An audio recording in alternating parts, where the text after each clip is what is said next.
there are new cases about, and the estimate is more than 70% of rise in next 2 decades is estimated in the growth of cancer.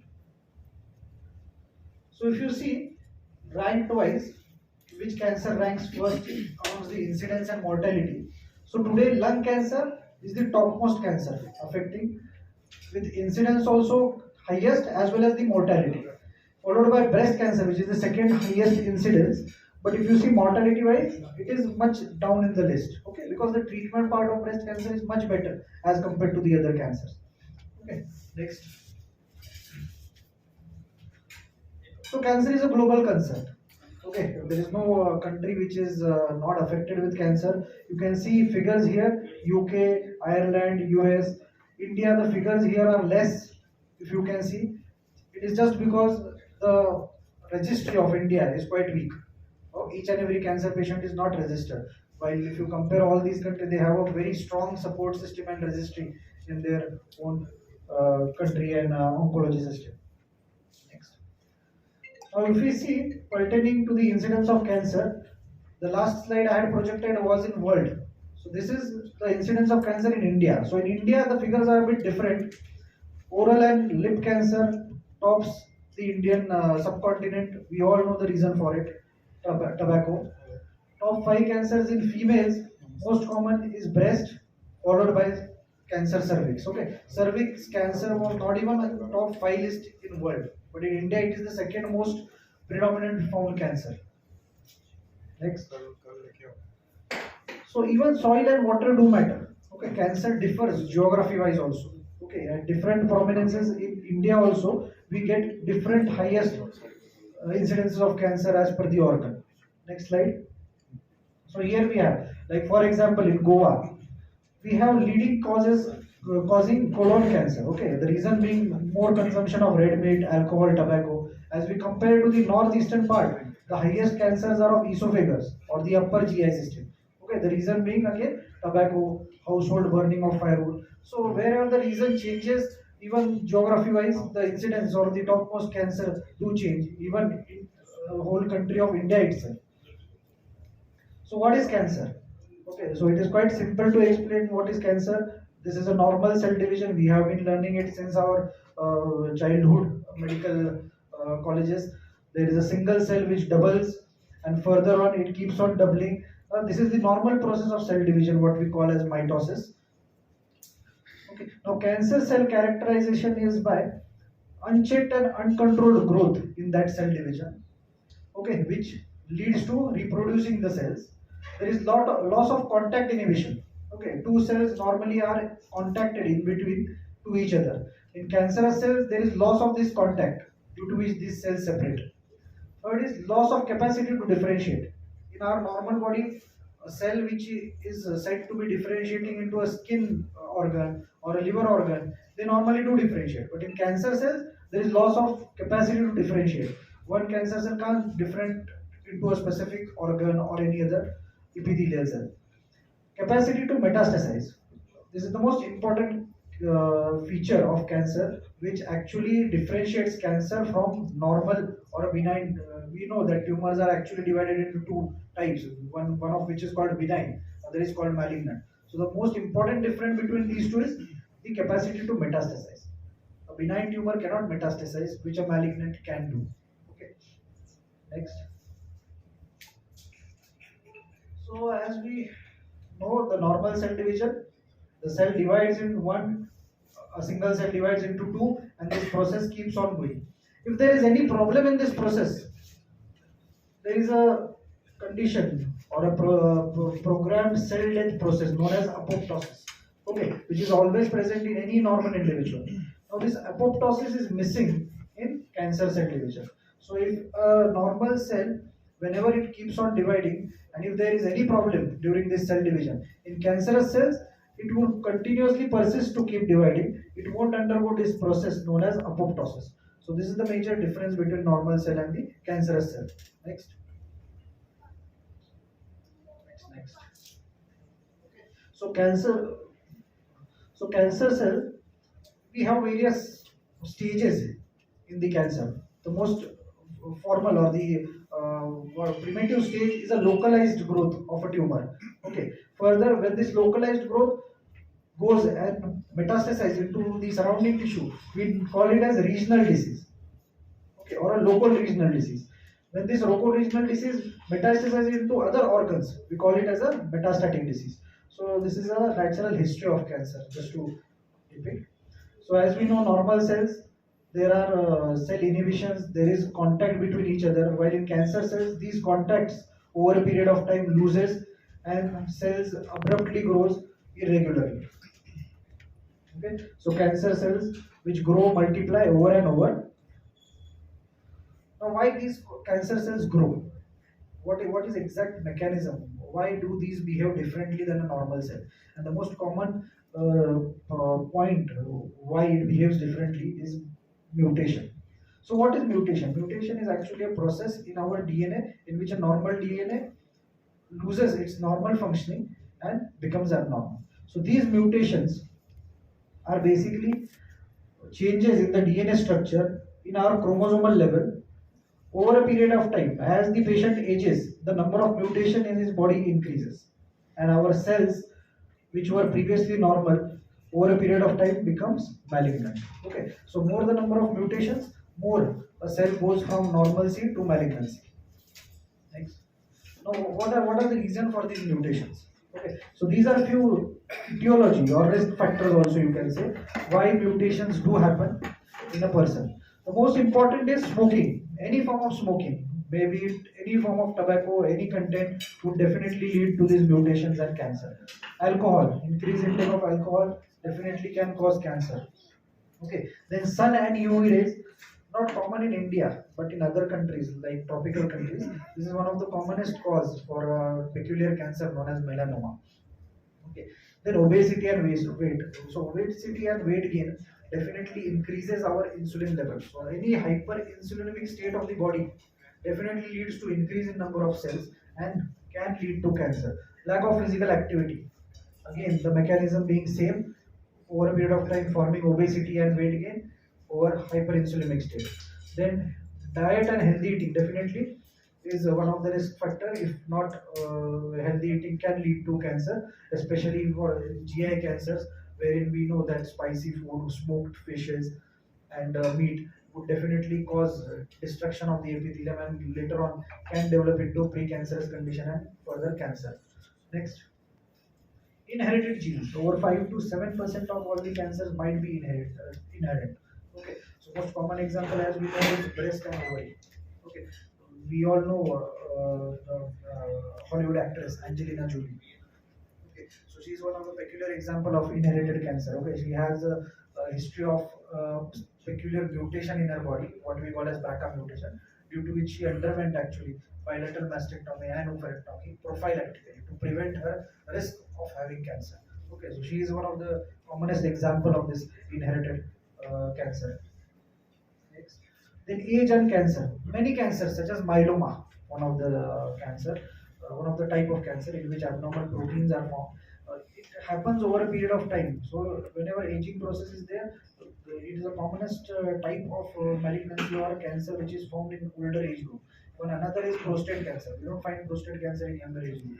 As the aging is more, the patient's tendency to develop prostate cancer increases. Next, pollution and radon. Previous slide. Pollution and radon gas. Okay, so lung epithelium definitely gets disrupted due to pollution and radon gas and can form precancerous and later on cancerous condition. Then hormones, one of the most important risk factors, especially in female. Okay, any females in whom there is hyperestrogenic state can lead to cancerous condition. Okay, so normally whenever we talk about hyperestrogenic state, we talk about any females in whom the time of menarche. Okay, that means the period at which the menstrual cycle has begun, and the time of menopause. The lesser the time of menarche and more the time of menopause, the more that female is exposed to hyperestrogenic state, and more is the tendency to form malignant conditions.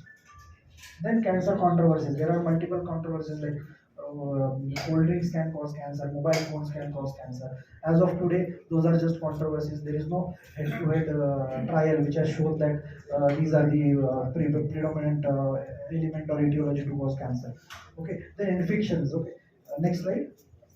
So here is a slide elaborating on infections. We have a peculiar infections of human papillomavirus. Okay, this is the commonest infection what we see in a cervical epithelial of female. This is the only reason in why India has got leading number of cervical cancer cases. India ranks second for cervical cancer cases all over the world.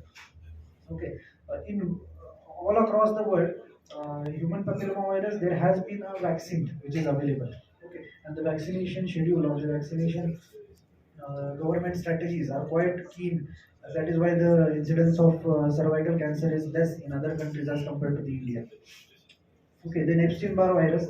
Epstein-Barr virus is also another virus which can lead to nasopharyngeal cancers.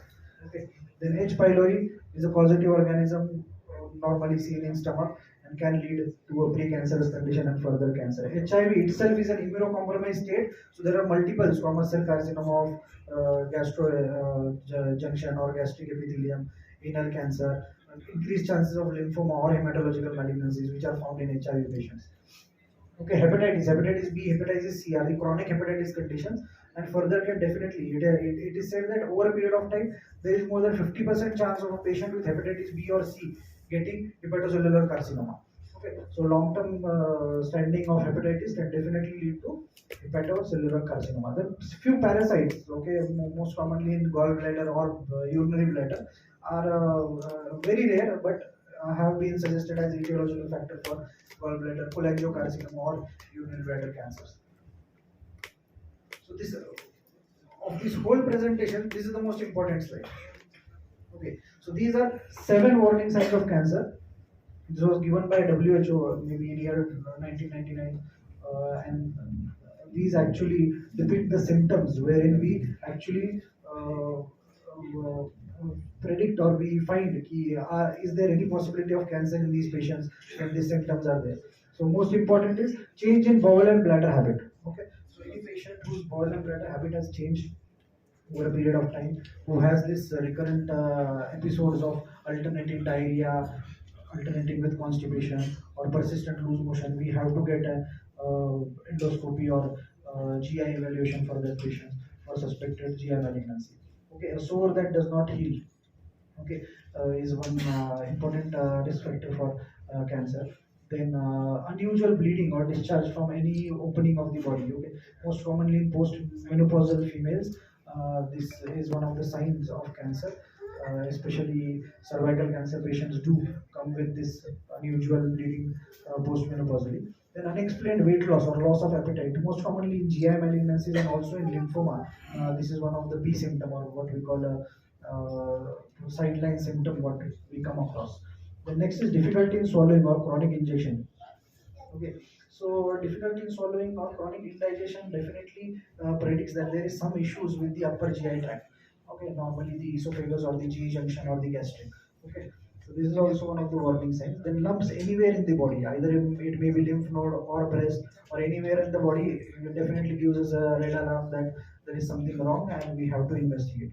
Then a nagging cough or persistent hoarseness of voice. Any change in the pattern of voice over a long term period definitely needs an evaluation by ENT, and we do require a video laryngoscopy or something to rule out any carcinomatous condition. Okay, next slide. So spread of cancer, as we know, normally initially it is formed as a local lump or a tumor, what we call as a local spread.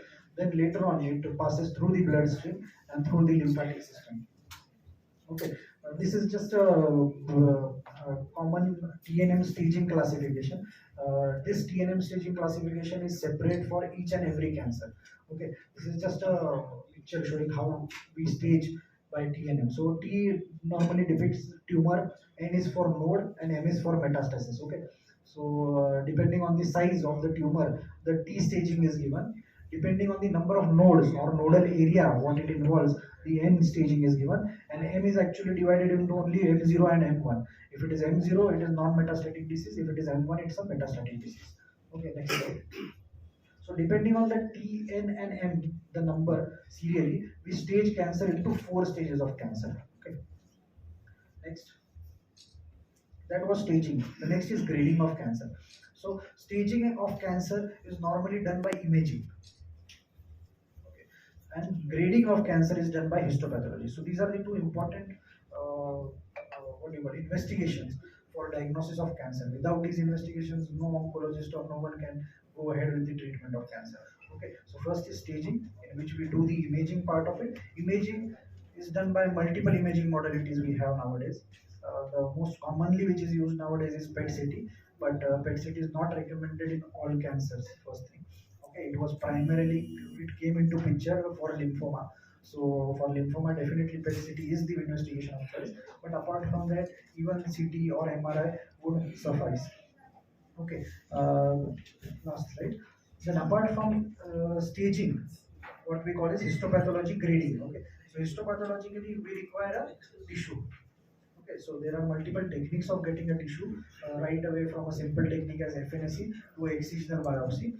But the most important thing to highlight is whenever you advise any tissue diagnosis, go for a better tissue exposure, or we do require for testing the tissue, we require in detail testing. So we require biopsy or good sample for testing. Okay, because further we have to do few important tests like immunohistochemistry on those sample. So an FNSE, doing an FNSE for any cancerous condition actually is not recommended. Okay, thyroid at present is the only condition wherein we actually tell FNSE, because it's a very vascular organ, so we don't actually go for biopsy. But apart from that, definitely if you order any histopathological investigation, biopsy I think is the best one. Okay, because tissue should not be an issue in oncology. Okay, so you must have understand, the higher the grade, basically aggressive the tumor is. Okay, next slide. So now how is cancer treated? So we have four pillars of cancer treatment: surgery, radiotherapy, chemotherapy, and immunotherapy. Okay, next slide. So previous slide, previous, previous. Okay, so coming back to this slide, any cancer, right from head and neck cancer to GI malignancies, have been staged into four stages. Now remember, first and second stage normally is known as early stage of cancer. Okay, so these two stages are preliminary treated by surgical intervention. Okay, third and fourth stage are the ones wherein chemotherapy comes in. Okay, fourth stage there is absolutely no role of surgery. You have to go in as a palliative intent of treatment, and chemotherapy and immunotherapy are the only treatment modalities available. For third stage, if possible, surgical technique can be given, but most of the time we have to give pre-operative chemotherapy prior and then move on to a definitive surgery. So coming to my forte of treatment, which is chemotherapy and immunotherapy. So chemotherapy, we all know about chemotherapy. So chemotherapy, cancer chemotherapy drugs are basically cytotoxic drugs. Okay, cytotoxic drugs in the sense they kill the cancer cells at some or the other level of the cell cycle, which we have been learning since our previous days. Okay, as these cell cycles are undergone by normal cells also, during the treatment of chemotherapy, even normal cells are killed. Okay, so next slide. So there are multiple cytotoxic chemotherapeutic agents as of today. I won't go in detail of the classification of these agents. Next. So as you know, it actually attacks the cell cycle, what we have, right from beginning of the formation of purines and pyrimidines, which is the backbone of the DNA formation, to the mitosis or protein synthesis. So these are the classification of the cytotoxic drugs at a particular classification of the what do you call formation of nucleotides or DNA. They act by one or the other mechanism. Next slide. So coming to adjuvant therapy. So what is adjuvant therapy? So adjuvant therapy is basically a treatment of chemotherapy which is given after surgery. Okay. So why chemotherapy is given after surgery? So basically we have done the surgical procedure, we have cleared up all the tumor. This type of chemotherapy is given. The main aim of chemotherapy is to destroy the micrometastasis and prevent relapse. Okay. So there is a very big chance that few sites, some micrometastasis might be present, which may not be seen even on a PET CT or any other imaging modality, or even on a naked eye during the operative field. So these micrometastasis have to be dealt with some or the other agent, and that is chemotherapy. And this type of chemotherapy is known as adjuvant therapy. Okay, next. A second type is known as neoadjuvant therapy. So neoadjuvant therapy is a treatment which is given prior to a definitive treatment. Okay, so in many cases, like as I told you, stage 3 cases, stage 2 cases, we are not able to operate that tumor completely. In that cases, we require chemotherapy prior, as before going on to the main treatment, like might be surgery or radiation. So the major rationale of this neoadjuvant therapy is to reduce the tumor burden and allow a more conservative type of surgery. Okay, next. So these are just enlisted few side effects of chemotherapy. We all are familiar with major side effects, but let me tell you, many of these side effects are very well dealt with as of today. Okay. Especially nausea, vomiting, we have multiple agents which control nausea, vomiting nowadays. I have my phone numbers with all of my patients. Hardly I get any call for nausea and vomiting. So in today's era, we have very good drugs, very good antiemetics which are available. Though we have loss of hair side effect, which we are still able to not deal with, but we have even mechanisms for that. There is a specific scalp cooling system which has come up, in which we actually apply the scalp cooling system for a patient during the administration of chemotherapy, and we prevent loss of hair. But definitely, it also comes with few other side effects, or people are still skeptical of using that scalp cooling system. Then most of the other side effects are loss of weight, fatigue. Okay, next. Okay, so this is a example of a patient in which patient had bilateral breast disease, a small lesion herein, and a bigger lesion with a nodal disease on the other side. Okay, so this was initial PET CT scan which was done in April 2019, followed by a follow-up scan which was done in November 2019. This patient was given neoadjuvant chemotherapy. Okay, and patient was later on operated. Okay. Next, here are a few other examples. You can see this is a case of lymphoma in which you can see the nodal burden of the patient just prior to starting the therapy in February, and later on the follow-up scans after chemotherapy. Okay. So lymphoma is one of the hematological conditions. We have two types, Hodgkin's and non-Hodgkin's lymphoma, but this is a type of hematological conditions or a cancer in which the cure rates are quite high. Even at stage 4, we do have attempt of curing these patients. Okay. Seriously. This is another example of a patient with lung metastasis and primary even at lung, and you can see the response after chemotherapy. Next. Okay, a few other examples. Herein you can see the transverse view of the patient. Okay. Here you can see a liver lesion which has come down in size.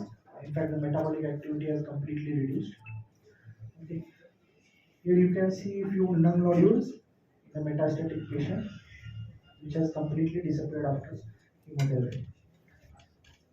So now after going through chemotherapy, the next type of therapy is targeted therapy. Okay, so what is targeted therapy? Next slide.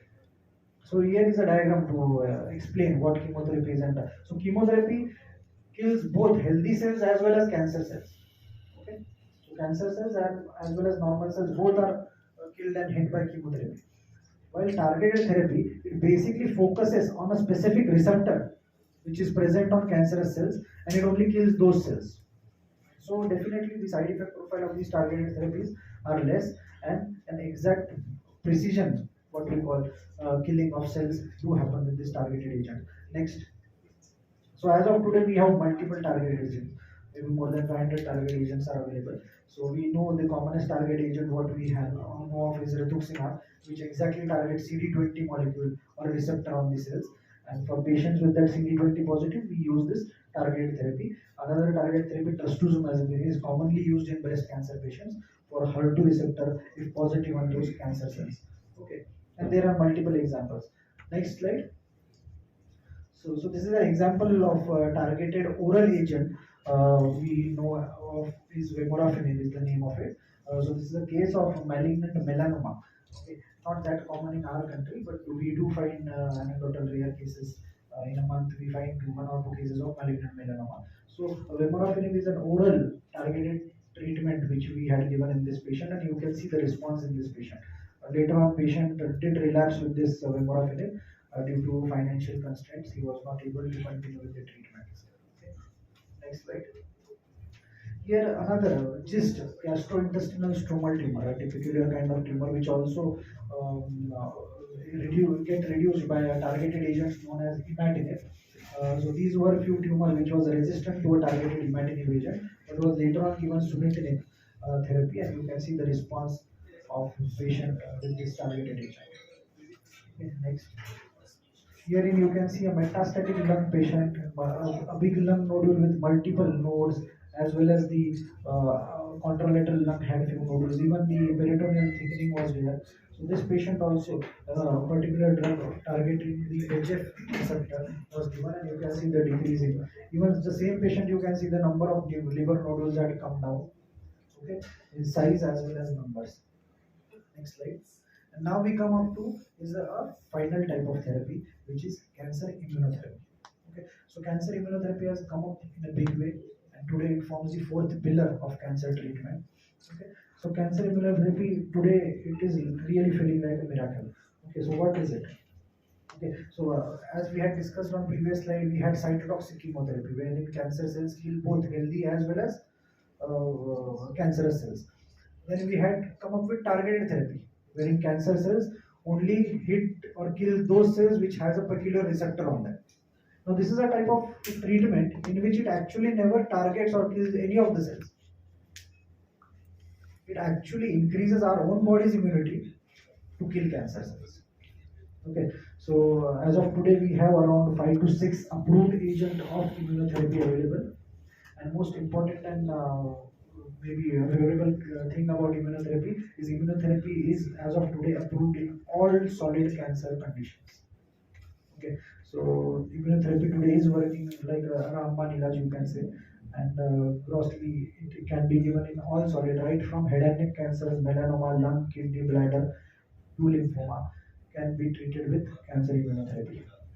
Next, you can see the responses of immunotherapy prior to the treatment and later on to the treatment. One of the most important aspect about immunotherapy is that in immunotherapy we are able to find durable responses, which was not we were not able to find in even chemotherapy conventional. The response was a bit short-lived and even not in targeted agents. Okay, so and responses which were durable has been going on for years, 2 years, 3 years, and still. Okay, next. Okay, this is my last slide actually. I always keep this slide. As of today, for screening. So we have 3 cancer screening programs only available as of today in the world. Okay, first is colon cancer, that also for patient with a family history at age group of 50 to 74 by colonoscopy yearly, and for patient without a family history or personal history of adenomas or whose fecal occult blood is positive, we have at the age group of 50 to 74.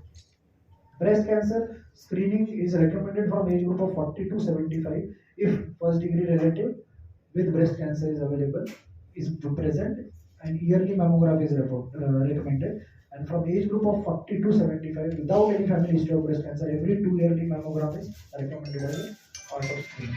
And the final is cervical cancer patients from the age group of 25 to age of 70. Pap smear is recommended every 3 years, okay, as a screening program. Next slide. Okay, so I'll end my talk with a message to join the fight against cancer, and progress depends on collaboration. Okay, next slide.